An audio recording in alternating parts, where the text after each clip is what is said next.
Аримын рүүзэгчтэй MBC NEWS мэдээллийн хөтөлбөрийн мигмар агийн дугаар эхэлж байна. Мэдээллийн товчхонд анхаарлаа хандуулна. Жижиг дунд үйлдвэрлэлд эрхлэгч аж ахуй нэгж иргэд 20-200 сая төгрөгийн зээл авах боломжтой. Баатайгийн буян дэлгэрийн нэрэмжит манлах 2019 тэмцээний бүртгэл явагдаж байна. Улаан сумын ерөнхий боловсролын 6 дугаар сургуулийн 5 дугаар ангийн сурагчид голын сав газар хог хаяхгүй байхыг уриаллаа. Божины бошгүй нэвтрүүлгийн мөрөөр иргэд нийт эзэмшлийн зам талбай нь өмч хөрөнгийг сүйтгэх тохиолдол гарсаар байна. Эдгээр болон бусад мэдээллийн дэлгэрэнгүй анхаарал хандуулна. Эхний мэдээ танилцуулъя. Улс аймгийн хөнсөлт аж ахуйн газар 5 дугаар сарын 27-оос 2019 оны 6 дугаар сарын 10 хүртэл жижиг дунд үйлдвэрлэлийг дэмжих зээлийн төслийн материалыг хүлээн авах юм байна. Жижиг дунд үйлдвэрлэл эрхлэгч аж ахуй нэгж иргэд 20-200 сая төгрөгийн зээлийг 5 жилийн хугацаатаагаар 8% хүлээн авах боломжтой юм. Аймгийн тэргүүлэх чиглэлийг батлан гаргасан байдаг. Үүний дагуу үйлдвэрлэл эрхлэгчид жижиг дунд үйлдвэрлэлийг дэмжих сангаас зээл авах боломжтой. Үүнд мал мах экспортлох махан бүтээгдэхүүн үйлдвэрлэл, ноос ноолуур угаах, эрх самнах үйлдвэр, малын түүхийд боловсруулах, аялал жуулчлалын бүтээгдэхүүн үйлчлэгийг хөгжүүлэх, чацарганы үйлдвэрлэлийн технологиг сайжруулах, газар тариалан хүнсний ногооны тариалалт боловсруулалт, өр үйлдвэрлэлийг нэмэгдүүлэх, малын тэжээлийн үйлдвэр, хатууд зөөлөн оёдол, давс зэрэг нийт онцлог шингээсэн эко бүтээгдэхүүний үйлдвэрлэл, барилгын материалын үйлдвэрлэл, хөргөгч зойр багтаж байгаа юм а. Зээлийн нөхцөлийн тухайд жижиг дунд үйлдвэрлэл эрхлэгчдэд олгох зээлийн дээд хэмжээ 200 сая хүртэл, зээлийн доод хэмжээ 20 сая, хугацаа 5 жил, зээлийн жилийн хүү 8% байх юм а. Жижиг дунд үйлдвэрлэл эрхлэгч аж ахуй нэгж дараах материалуудыг авчиргасан байна. Үүнд зээлийн өргөдөл сангаас баталсан загварын дагуу захирлын иргэний үнэмлэхний хуулбар, хуулийн этгээдийн хаягийн тодорхойлолт, хуулийн этгээдийн улсын бүртгэлийн гэрчлэгээний хуулбар, үүсгэн байгуулагчийн дэлгэрэнгүй лавлгаа, зээлийн иргэн төлөлтийн хуваарийн санал, барьцаалах, үл хөдлөх, идэх хөрөнгийн өмчлөх эрхийн болон эзэмших эрхийн улсын бүртгэлийн гэрчлэгээ, газрын гэрээ, кадастрын зургийн хуулбар, хэрв зээлийн хэвийн үлдэгдэлтэй бол зээлийн гэрээ, зээлийн дансны баталгаажсан хуулга, зээлийн иргэн төлөлтийн хуваар, сүүлийн 2 жилийн санхүүгийн баталгаажсан тайлан хэрв 2 жилийн дотор байгуулагдсан бол байгуулагдсанаас хойших санхүүгийн баталгаажсан тайлан шинээр үүсгэн байгуулагдсан бол эхлэлтийн баланс, жижиг дунд үйлдвэрлэлийн тухай хуулийн 6 дугаар зүйл заасны дагуу жижиг дунд үйлдвэрлэл эрхлэгчээр бүртгүүлсэн тухай гэрчлэгээ тодорхойлтын хамт мөн нийгмийн даатгалын байгууллагад өргөө талаарх тодорхойлолт, төлбөртэй этгээдийн бүртгэлд бүртгэдэггүй талаар шүүхийн шийдвэр байгууллагын тодорхойлолт, татврын өргөө талаарх харилцдаг татврын байгууллагын тодорхойлолт, нийт хөрөнгө оруулалтын 30-аас доошгүй хувийг өөрийнх усүрээс санхүүжүүлэх, тухайн төсөл болон төсөл хэрэгжүүлэгчийн талаарх мэдээллийг олон нийтийн хэвлэл мэдээллийн хэрэгслээр мэдээлэхийг зөвшөөрснийг илэрхийлсэн мэдээлэл хөнгөлтөө зээлд хамрагдах төсөл зэрэг багтаж байгаа юм а. За хүнс хөдөөж ахуй хөнгөлөлтөрийн сайдын А119-р тушаалын дагуу одоо жижиг дунд үйлдвэрлэл эрхлэгчид хөнгөлөлтөө зээл олох журам батлагдсан байгаа. Энэ журмын дагуу 2019 оны 5 сарын 17-наас 27-наас 6 сарын 10-ны хооронд хөдөөж газрын 10 тооцоод бол төслийг хүлээж авна. Төслийн шалгуур үзүүлэлтийг хангасан төслийг бол төслийн хэрэгжүүлэгч маань шалгуур үзүүлэлт хангасан төслүүдийг битүүмжилж авч одоо манад хүлээлгэж өгөх хэрэгтэй. Тэгээд яг энэ шалгуур үзүүлэлт болон төслийн өгөх шаардлага энтрийг бол одоо ажлын цагаар иргэдэд бодлоо мэдээлэл сурчлах мэдээлэл хүргэж байна. Жижиг дунд үйлдвэрлэл эрхлэгч иргэн дараах материалуудыг хавсаргасан байна. Үүнд зээлийн өргөдөл сангаас баталсан зааврын дагуу иргэний үнэмлэхний хуулбар, цахим лавлгаа, орчин суугаа хаягийн тодорхойлолт, зээлийн иргэн төлөлтийн хуваарийн санал, барьцаалах, үл хөдлөх, идэх хөрөнгийн өмчлөх эрхийн болон эзэмших эрхийн улсын бүртгэлийн гэрчлэгээ, газрын гэрээ, кадастрын зургийн хуулбар, хэрв зээлийн хэвийн үлдэгдэлтэй бол зээлийн гэрээ, зээлийн дансны баталгаажсан хуулга, зээлийн иргэн төлөлтийн хуваар, татвар төлөгчийн иргэний орлого, татврын бүртгэлийн дэвтрийн хуулбар, жижиг дунд үйлдвэрийн тухай хуулийн 6 дугаар зүйл заасны дагуу жижиг дунд үйлдвэрлэл эрхлэгчээр бүртгүүлсэн тухай гэрчлэгээ тодорхойлтын хамт төлбөртэй этгээдийн бүртгэлд бүртгэдэггүй талаарх шүүхийн шийдвэр гүйцэтгэх байгууллагын тодорхойлолт, харилцдаг татврын байгууллагын татврын өргөө талаарх тодорхойлолт, нийт хөрөнгө оруулалтын 30-аас доошгүй хувийг өөрийн их усүрээс санхүүжүүлэх, тухайн төсөл болон төсөл хэрэгжүүлэгчийн талаарх мэдээллийг олон нийтийн хэвлэл мэдээллийн хэрэгслээр мэдээлэхийг зөвшөөрснийг илэрхийлсэн мэдээлэл хөнгөлөлттэй зээлд хамрагдах төслийн хамт ирүүлнэ. За зээлийн хэмжээний хувьд тийм ээ За зээлийн хэмжээ болохоор доод хэмжээ 20 сая, дээд хэмжээ нь 200 сая байгаа. Тэгээд энийг бол манай одоо аймгийн дэд комисс одоо байгуулна.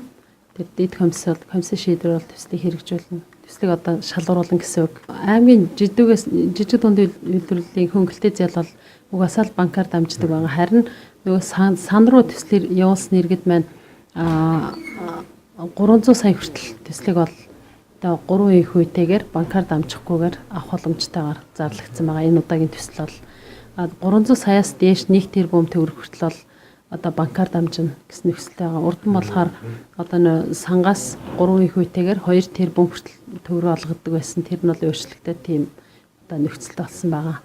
Аймгийн болохоор одоо хугацаа нь аймгийн одоо энэ жижиг дундын санхүүжилтийн хугацаа нь бол 5 жил, хувийн жилийн 8 их үетэй байгаа. Тэгээд аймгийн дэд комисс нь болохоор за төрийн одоо жижиг дунд үйлдвэрлэлийн одоо чиглэлээр тэдний эрх ашиг хамгаалаад одоо 3-аас дээш ажилласан төрийн бас байгууллагын төлөөлөл дөрвийг оруулна, төрийн байгууллагаас дөрөв орж байгаа. Энэ жил бол 1 тэрбум төгрөгийн санхүүжилт байгаа. Одоо тэгээд нөө жижиг дунд үйлдвэрлэл эрхлэгчид маань манахаас мэдээлэл аваад жижиг дунд үйлдвэрийг хөгжүүлэх санд бас төсөл явуулах боломжтой байгаа. Төсөл маань 6 сарын 17-наас 5 сарын 27-наас 6 сарын 10-ны хооронд хүртэл одоо саналуу төсөл явуулах боломжтой байгаа. Дэмжсэн бичгээ бол аймгийн 5 газар болно. Одоо манахаас дэмжсэн бичгээ аваад явуулах боломжтой. 2013-аас 2015 онд бол аймгийн жижиг дундын дэмжих сангаар бол 1 тэрбум 685 сая төгрөгийн зээл олгогдсон байгаа. Үүнээс бол одоо төлөгдөөд 290 сая төгрөгийн үлдэгдэлтэй байгаа. Энэ 290 сая төгрөг болохоор одоо ерөнхийдөө хугацаанд дуусаагүй хэдэн зээл байгаа. Тэгээд тэрэн дотор л хугацаа хэтэрсэн бас бага хэмжээний зээл энэ дотор орсон гэж байгаа. Шүүхийн шийдвэрт орсон зээл одоохондоо бол байхгүй байна. Харин дараах тохиолдолд жижиг дунд үйлдвэрлэл эрхлэгчийн төслийг хүлээн авахгүй юм. Үүнд нийт санхүүжилтийн 30-аас доошгүй хувийг өөрийн их усүрээр бүрдүүлээгүй. Жижиг дунд үйлдвэрлэлийг дэмжих сан, тариалан эрхлэлтийг дэмжих сан, мал хамгаалах сан, сум хөгжүүлэх санд хугацаа хэдэрсэн зээлийн үлдэгдэлгүй. Сангаас авсан зээлээ төлсөн боловч гэрээгээр хүлээсэн үүргээ биелүүлээгүй. Зориул усаар ашигласан. Монгол банкны зээлийн мэдээллийн санд хугацаа хэдэрсэн зээлийн үлдэгдэлтэй зээлийн муу түүхтэй шүүхийн шийдвэр гүйцэтгэх байгууллагын төлбөртэй этгээдийн бүртгэлд бүртгэгдсэн нийгмийн даатгал болон татврын байгууллагад өртөө байгаль орчин ба хүний эрүүл мэндэд хортой технологи материал хэрэгэлсэн технологийн хохирол учруулсан нь эрх бүхий байгууллагаар тогтоогдсон. Тухайн төсөл болон төсөл хэрэгжүүлэгчийн талаарх мэдээллийг олон нийтийн хэвлэл мэдээллийн хэрэгслээр мэдээллийг зөвшөөрөөгүй. Аймаг сумын засаг дарга иргэдийн төлөөлөгчдийн хурлын тэргүүлэгчдийн дарга, төрийн өмчид компани, олон улсын байгууллагын дарга, захирлын албан тушаал эрхэлж байгаа хүн эсвэл тэдний гэр бүлийн гишүүд хувь эзэмшдэг бол тухайн зээл хамрагдах боломжгүй юм а. Журам ямар өөрчлөлт орсон бэ гэхлээр за жижиг дунд үйлдвэрлэл эрхлэгчид бол энэ хөнгөлтэй зээлд хамрагдахгүй нөхцлүүд бол тавигдсан байгаа. Энд болохоор жижиг дунд үйлдвэр, сум хөгжүүлэх сан, тариалан эрхлэлтийг дэмжих сан, тэгээд мал хамгаалах санд бол зээлийн үлдэгдэлтэй хугацаа хэтэрсэн зээлийн өртөө ийм иргэд бол хамрагдахгүй. Монгол банкны мэдээллийн санд бол муу зээлийн үлдэгдэлтэй. Мөн шүүхийн шийдвэр гүйцэтгэх газарт одоо төлбөртэйгээр бүртгэгдсэн одоо иргэн аж ахуйн нэгжүүд бол орохгүй мэн. Санхүүжилтийн төслийн санхүүжилтийн 30% бол өөрөөсөө санхүүжүүлэх одоо ёстой байгаа. Тэр санхүүжүүлэх хөрөнгөний их усрыг хүрэхгүй жижиг дунд үйлдвэрлэгчид бас оролцох боломжгүй байгаа. Тухайн төслийг жижиг дунд үйлдвэрлэлийг хөгжүүлэх сан болон аймгийн жижиг дунд үйлдвэрийн асуудал хариуцсан байгууллагад нэгэн зэрэг ирүүлэх юм байна. Холбогдох мэдээллийг Хүнсүд өвчхөн газрын 10 тоо төрөө 99 79 19 дугаараас авах боломжтой. Дараагийн мэдээлэл танилцуулъя. Өнгөр улсын Будапешт хотноо зохион байгуулагдах дэлхийн загварын 7 хоногт оролцох урилгаар шагнагдсан Увс аймгийн тариалан сумын уугууд Баакагийн буян гэлэрийн нэрэмжит Манлаа охин 2019 тэмцээний бүртгэл аймгийн гэр бүл хүүхэд залуучуудын хөгжлийн газарт явагдаж байна. Тэмцээн энэ сарын 31-нд Улаангом хотноо зохион байгуулагдана. Гүрж улсын Тбилис хотноо зохион байгуулагдсан дэлхийн хүүхдийн хүмүүнлэг соёлын фестиваль Best Prince of the World 2019 тэмцээний дэлхийн загварлаг топ модель Өнгөр Будапешт хотноо зохион байгуулагдах дэлхийн загварын 7 хоногт оролцох урилгаар шагнагдсан Увс аймгийн тариалан сумын уугуул Баакагийн буян дэлгэрийн нэрэмжит Манлаа охин 2019 тэмцээний бүртгэл явагдаж байна. Тус тэмцээний зорилго нь ухаалаг Монгол хүүхэд уншлагыг дэмжих хөтөлбөр, боловсрол үндэсний хөтөлбөр, хүүхэд хөгжил хамгаалал үндэсний хөтөлбөр, хүүхдэд ээлтэй эх орон нутаг байгууллага үндэсний аяны хүрээнд охидын бие авч явах соёлд сургах, өөрийн орон нутгийн соёлын биет ба биет бус өвөөс судлан суралцаж олон нийтэд сурталчлах, тэдний авьяас чадварыг нээн хөгжүүлэх, ярих чадварыг нэмэгдүүлэх, чөлөөт цагийг зөв болгосон өнгөрүүлэхэд оршино. Энэ тэмцээн маань ерөнхийдөө бол ухаалаг Монгол хүүхэд боловсрол үндэсний хөтөлбөр, хүүхэд хөгжил хамгаалал үндэсний хөтөлбөр, хүүхэд ээлтэй орон нутгийн дэд хөтөлбөрийн хүрээнд явагдаж байгаа ерөнхийдөө ийм уралдаан байгаа, тэмцээн байгаа. Ийм бол энэ тэмцээн маань 3 насны ангилд явагдах юм байгаа. 5-аас 7, 8-аас 10, 11-ээс 14 гэсэн 3 насны ангиллаар явагдана. Энэ манд яаж явагдах вэ гэхээр ерөнхийдөө аймаг даяар явагдаж байгаа. Улаан усмын 6 сургуулиас ерөнхийдөө бол 2 хүүхэд, сум бүрээс 1 хүүхэд гэсэн бүрэлдэхүүнээр ерөнхийдөө нас бүрийн ангилалд ингэж явагдахаар байгаа. Оролцох төрөл, урлагийн номер, төрөл сэдв хамаарахгүй, загвар өмсөх, үндэсний гоёлын гэсэн 2 төрлийн хувьсаар оролцсон охидын үн цэн сэдвээр эссе бичлэгийг бичих юм. Үгийн тоо 200-аас 250, энэ төрөлд 11-ээс 14 насны охид оролцсноо. Охид бидний оролцоо зохион бичлэгийг үгийн тоо 150, энэ төрөлд 8-аас 10 насны охид оролцсноо. Охид бүхэн гэр бүлдээ жаргалтай зургийг А4 хэмжээтэй цаасан дээр зурна. Энэ төрөлд 5-аас 7 насны охид оролцсноо. Эссе зохион бичлэгийг А4 хэмжээтэй цаасан дээр компьютероор бичиж зургийг мөн зурсан байдлаар тухайн өдөр шүүгчдэд бэлэн хураалгаж өөрсдөө уншиж танилцуулах юм байна. Бүртгэлийг 2019 оны 5 дугаар сарын 28-ны 17 цаг хүртэл явуулна. Насны ангиллуудаар нь 5-аас 7, 8-аас 10, 11-ээс 14 насны ангилд ерөнхийдөө явагдана. За энэ тэмцээн маань ямар төрлөөр 3 тэмцээн төрлөөр явагдах юм байна. Нэгд бол хүүхэд бол урлагийн номер. Урлагийн номерд бол ерөнхийдөө төрөл сэдв харгалзахгүй. Хоёрд болохоор загвар өмсөх юм маань болохоор үндэсний болон гоёлын хувцастай загвар өмсөх байгаа. Гуравд болохоор насны ангил тус бүр дээр жишээл юм эссе бичлэг, гар зургийг гар зураг зурхыг жишээлбэл одоо 11-ээс 14 насны ангид оролцогчд маань охидын үнцэн 200-аас 250 хүүхэд багтаагаад эссе бичлэгээ бичиж авч ирэхээ. За 10-аас 18 насны охид маань нийгэмд охид бидний оролцоо гэсэн сэдвээр бичих юм байна. 150-аас 200 охидтэйгээр. За 5-аас 7 насны охид маань болохоор охид бүхэн гэр бүлдээ аз жаргалтай гэсэн гар зургийг зурж иргэд ийм 3 төрлөөр бол охидууд маань өрсөлдөнө. Эссе бичлэгийн хувьд бол А4 хэмжээгээр ариалын 19 шрифтээр бичих ёстой. Энэ авж ирж байгаа бүтээлүүд маань ерөнхийдөө үзэсгэлэн болж гарах учраас маш цэвэрхэн гаргацтай. Тэгээд янз бүрийн байдлаар тийм чимгэлсэн байдалтай байхаар тийм өдөртөмжөнд заасан байна. Насны ангиллалд тус бүр 1-ээс 3 дугаар байр шалгаруулна. Шалгарсан охидод олон улсын тэмцээнд оролцох эрхийн бичиг шагналын хамт гардуулна. Гран-при шагнал, цом, титэм өргөмжлөл, тууз, шалгаруулах хугацаа 2019 оны 5 дугаар сарын 31-ний өглөөний 9 цагт ойрд хөгжим жүжигний театрт болно. Тус тэмцээний ерөнхий зохион байгуулагчаар Хармаг хулан компани, Мисс Монголиа аял жуулчлалын холбоо, консерваторийн нийгмийн ажилтан мигмар ажиллаж байна.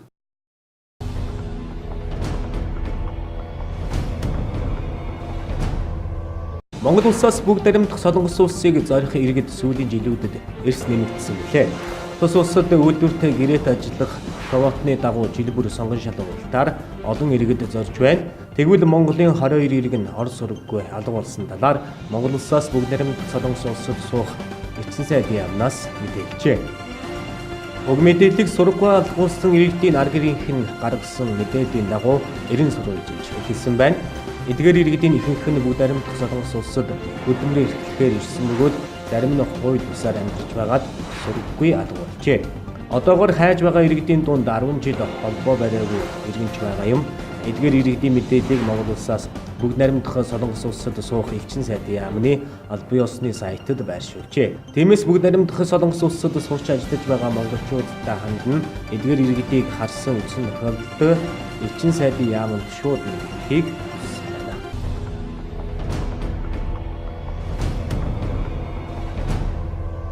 Дархуул аймгийн хэмжээнд 8 байнга болон явуулын цэгээр 31 төр цэгээр 10-аас 18 насны 13,209 хүүхдийг вакцин хамруулахаар төлөвлөжээ.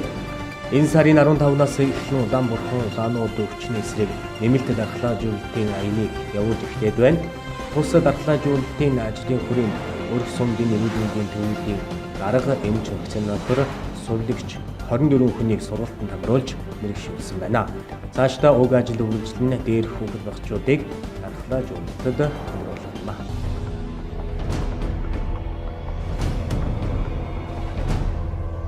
Даван толгой зүүн баян чиглэлийн төмөр замын 1 км-ийг 2.1 тэрбум төгрөгөөр барьлаа. Өнгөрсөн сарын 10-ны өдрийн засгийн газрын ээлжид уралдаанаас даван толгой зүүн баян чиглэлийн төмөр замыг үндэсний бүтээн байгуулалт болон хөгжүүлэх тогтоол гарсан. 414 км уртын төмөр замыг Монгол улсын өөрийн хөрөнгөөр барих шийдвэр гаргаснаар нийт 1.2 сая Америк доллар багтаан 3 дахин бага өртгөөр барих боломж бий болж байгааг зам тээвэр хөгжлийн сайдын хямглан мэдээлсэн юм а. Эхний шатанд 1100 орчим, хоёр дахь шатанд 1900 орчим, гурав дахь үеийн шатанд 3600 орчим км-ээр нийт 6600 км төмөр зам барих юм а.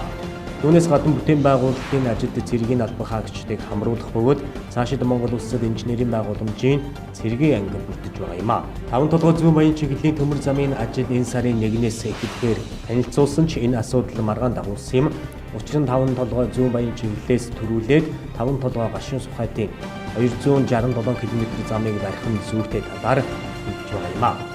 Тэгвэл өчигдөр төрийн ордонд таван толгой зүүн баян чиглэлийн 414.6 км төмөр замын төслийн талаар мэдээлэл өгье. Засгийн газрын хэрэг эрхлэх газраас зохион байгуулсан хуралд сэтгүүлчдийг камер, дуу хураагч, гар утасгүй оруулсан юм. Зам тээврийн хөгжлийн дэд сайд халтар зэвсэг хүчний жанжин штабын дарга Хошууч генерал Ганбат, Монголын төмөр зам төрийн өмчит увцайд компани төслийн менежер Золбоо нар мэдээлэл өглөө.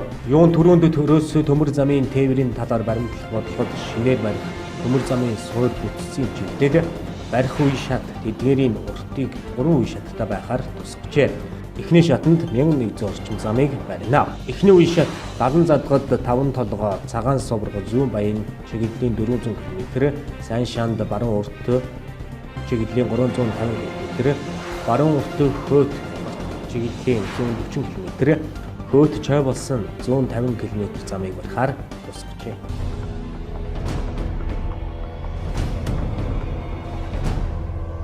Нийслэлийн нутаг дэвсгэр зүйл ажиллагаа явуулж байгаа Сонгон архин дүүргийн эмээлт баруун дөрөв тахилт чингэлтэй дүүргийн хүнт налах дүүргийн налах хануу дүүргийн үлзий морингийн даваа нийт 7 авц тээврийн шалган нэвтрүүлж болжоод нийслэлийн мэргэжлийн хөтөлбөрийн газрын үсгийн цэгчид байнгын хүнд тавин ажиллаж байна. Тус товчдоор ирж байгаа 1737 тээврийн хэрэгслийн ачаа тийшийг шалгаж 2019 оны 5 дугаар сарын 12-ны өдрөөс 5 дугаар сарын 19-ны өдрийн хооронд адуу 544 толгой, өхөр 142 толгой, хонь 1393 толгой, тэмээ 14 толгой, ямаа 168 толгой, адууны мах 20.3 тонн, өхрийн мах 49.9 тонн, хоньны мах 64.1 тонн, ямааны мах 18.7 тонн, тэмээний мах 16.4 тонн, нийт 2261 толгой мал, 169.4 тонн малын махны гарал үүсэл баталгаа ажилтнанд хяналт чадварыг хийж өгсөн.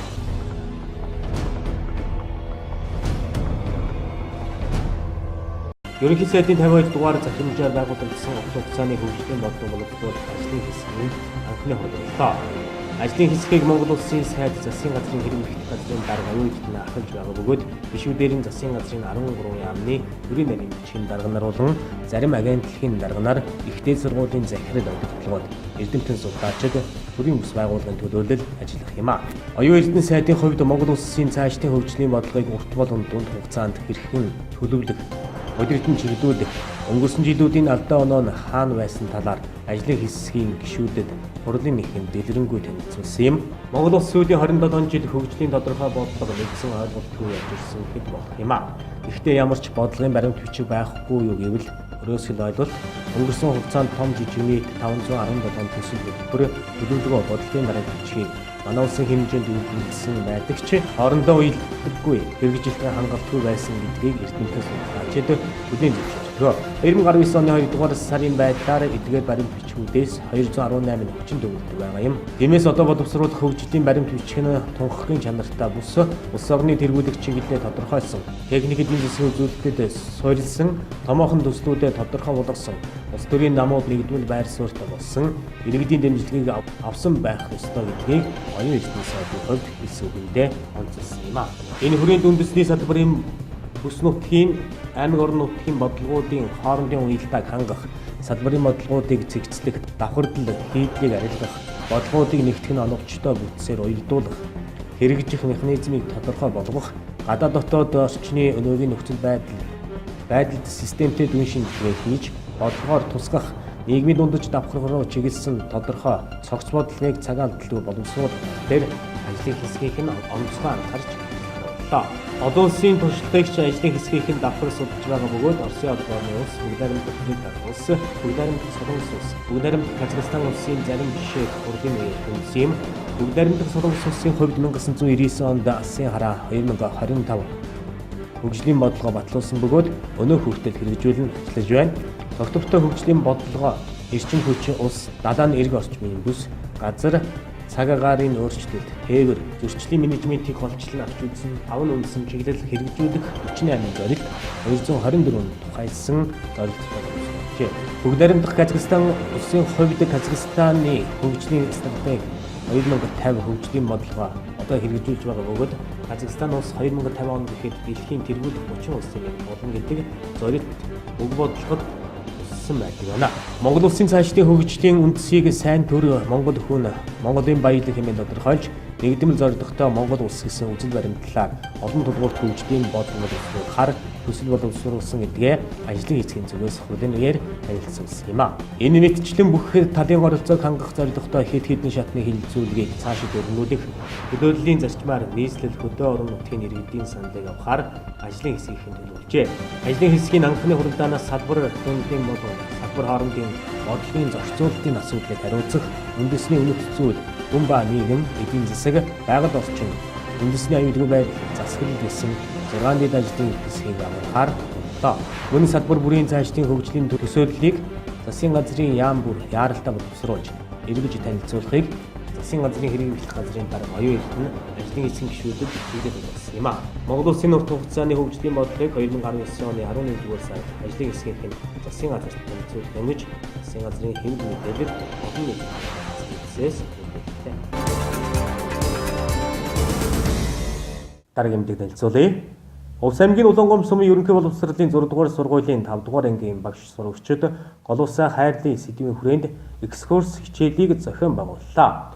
Мөн түүнчлэн тус сургуулиас зохион байгуулсан нэг анги, нэг сайн үйлсийн аяны хүрээнд гашууны голд мэдээллийн самбар байршуулж ард иргэдийг хогоо аяхгүй байхыг хүрээлж байна.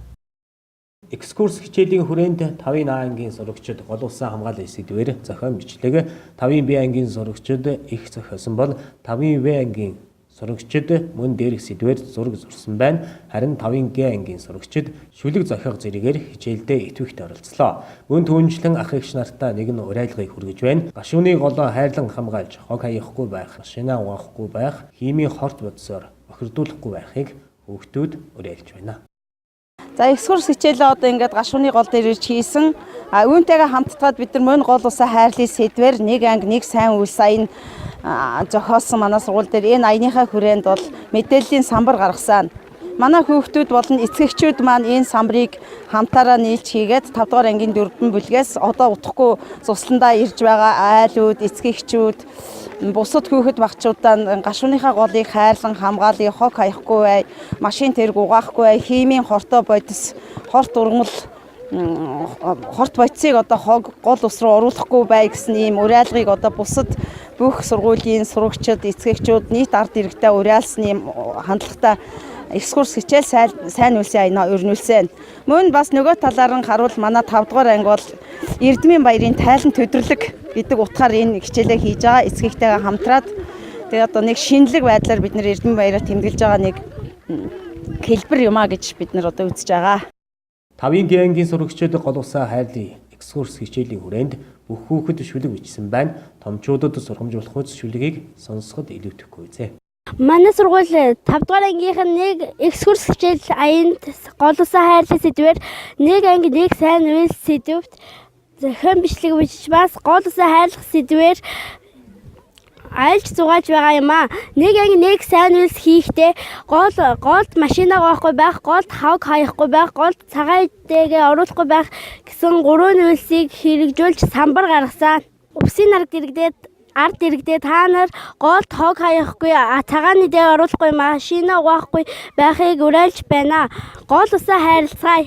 Манай анги бол экскурс хичээлээ гол усан хайрлын сэдвээр 4-8 мурт шүлэг зохиосон байгаа. Би та нартай өөрийнхөө бичсэн шүлгээ уншиж өгье. Аз жаргалын их будлаг, амьдралыг тэтгэгч рашаанус, хүн амьтны цангаа болсон, хөх өнгөт ус минь тунгалаг байгээ гэж шүлэг зохиосон. Үүндээ бол манай 5 дугаар анги сургууль 5 дугаар ангийнх нь голд машинаа угаахгүй байх, голд хог хаяхгүй байх гэсэн шаардлагуудыг уриалсан. Бас энэ лагерт ирж бууж байгаа хүмүүс буцахдаа хог хаягдлаа түүж эсвэл нэг газар бөөгнүүлж авахыг хүсэж байна. Нэг анги, нэг сайн үйлс гол усан хайрлын. 5 дугаар ангийн сурагчид элдмийн баяраа эцгийнх багш нартайгаа хамтран нийгмийн сайн сайхны төлөө хүйс бүтээн тэмдэглэн өнгөрүүлж байгаа нь онцлог шинэлэг санаа байлаа.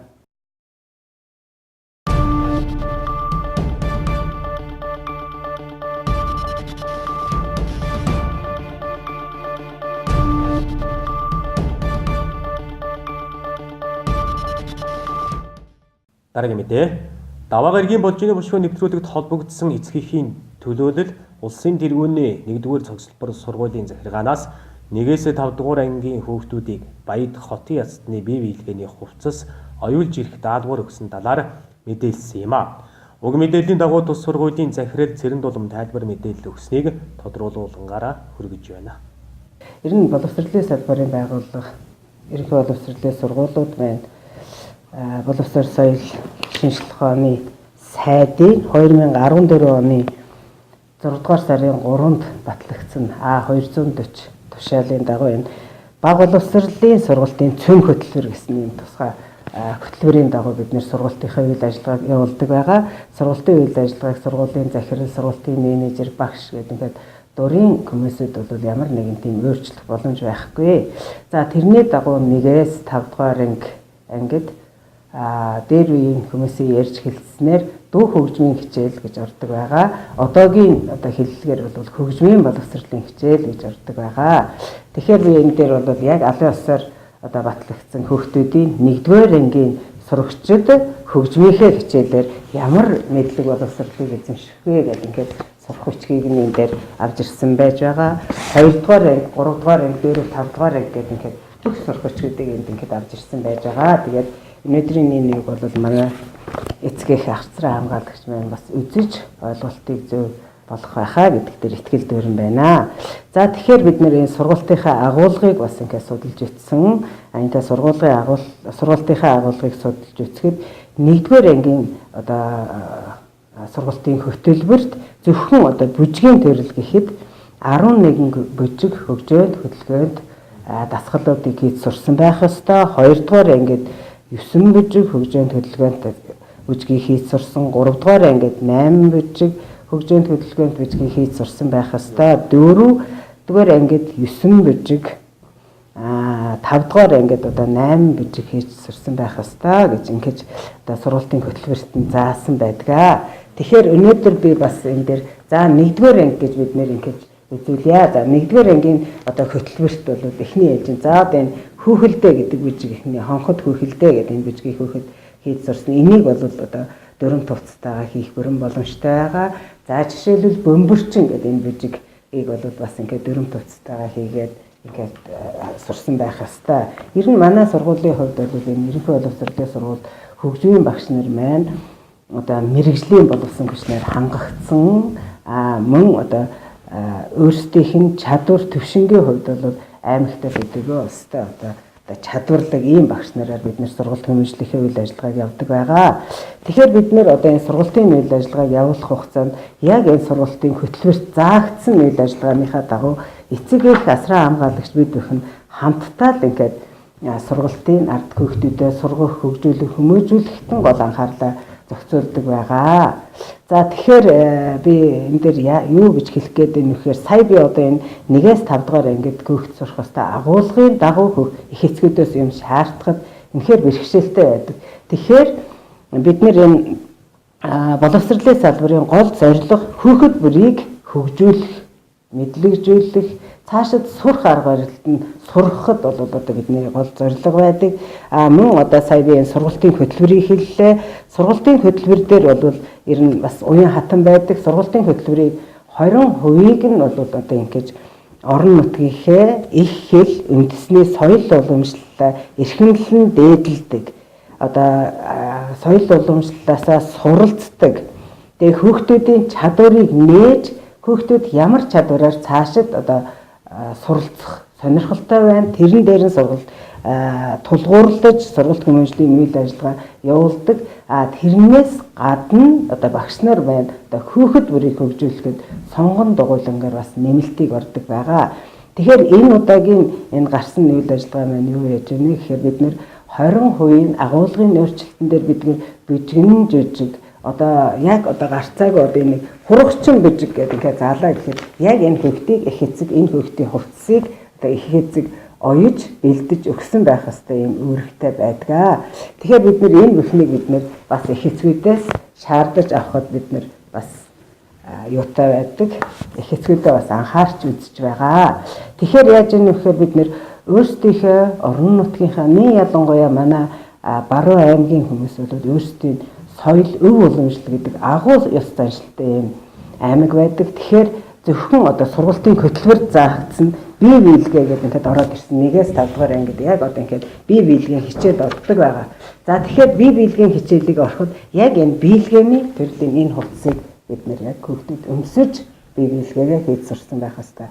Тэгэхээр энэ сургалтын энэ үйл ажиллагааны хүүхдийн хэрэглэх хувцас сонрыг хэн бэлдэж өгөх вэ гэхээр боловсролын тухай хуулинд хүүхэд хамгаалах тухай хууль, хүүхдийн эрхийн тухай хуулинд бүгдэнд нь заачсан байж идэг. Ялангуяа боловсролын тухай хуулинд бол эцэг эх асран хамгаалагчийн эрх 2 эрхтэй одоо 6 эрхтэй гэж заасан байдаг. Тэгэхээр хүүхдийг одоо сурах боломжоор нь хангах нь их эцгийн үндсэн үүрэг гэдэг үндсэн хууль дээр бас заасан байдаг. Тэрний дагуу бид нар бол энэ их эцэг бас энийг ойлгоод хүүхдийнхээ одоо сургалтын агуулга миний хүүхэд хэдгээр ангид ямар хувцсыг өмсөж ямар агуулгаар юу хийж сурсан байх вэ гэдгийг их эцэг заавал мэдсэн байх ёстой байдаг. За дараачих нь одоо энэ за 4-р ангийн өчигдрийн тэр манай хүүхэд 4-р ангид байдаг. За 4-р ангид бол бүр 4-д баяд хотон бүх үйлдэлийг бол хийгээд сурсан байх ёстой. Одоо яг сургалтын агуулганд нэгэд орсон байдаг. Тэгэхээр 1-5 дугаар ангийн хүүхдүүд бол ер нь ийм л биелгэлгээр ийм л бичгийг одоо хийж сурсан байх ёстой гэдэг ингээд сургалтын агуулганд нэгээд заачсан байдаг. Тэгэхээр энийг бол бид нэр сургаж хүүхдийг хөгжүүлэх, хүмүүжүүлэх нь бид бүхний үүрэг.